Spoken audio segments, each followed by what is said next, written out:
Hello， 大家好啊！今日係2025年2月12號，我係 Anna。適逢蛇年正月15，東方情人節，我同三小姐去太子平民中式飲早茶。請大家 like、comment、share， 同記得 subscribe 我 channel 啊 ！Let's go！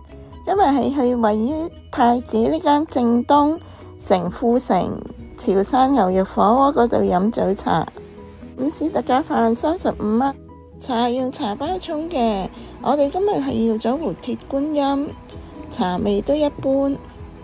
酒點價錢呢都平民大眾化嘅，點心上台都好快。皮蛋鹹骨粥呢味道就比較清淡嘅，皮蛋都幾大嚿，同份量都幾多。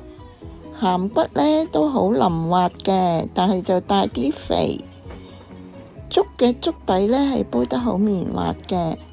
呢個神江孖寶山竹牛肉球，一貫懷舊點心嘅味道。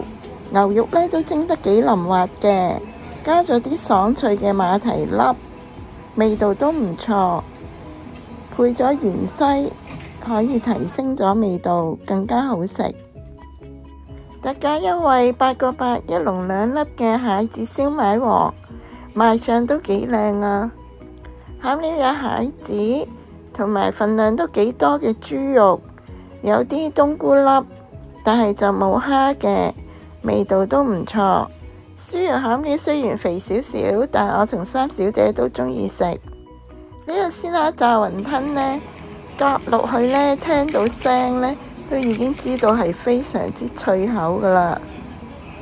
賣相呢都相當之靚，同埋呢點埋呢個酸甜醬食呢，實在係非常之好食。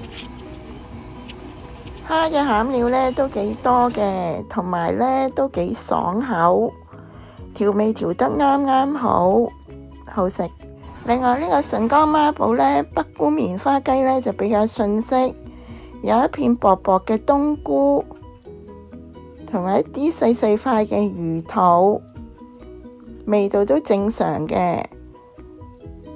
雞肉呢都滑嘅，芋頭呢就有一啲呢係比較粉同埋腍，有一部分呢就硬身同埋乾，加上冇乜汁，味道好一般。點餐親民嘅早茶呢，2個人就飲咗89蚊，相當抵食，味道呢都可以接受嘅。以下係今日酒樓嘅 menu， 供大家作為參考嘅。今日分享係咁多啦，多謝大家收睇，我哋下條片再見啦，拜拜。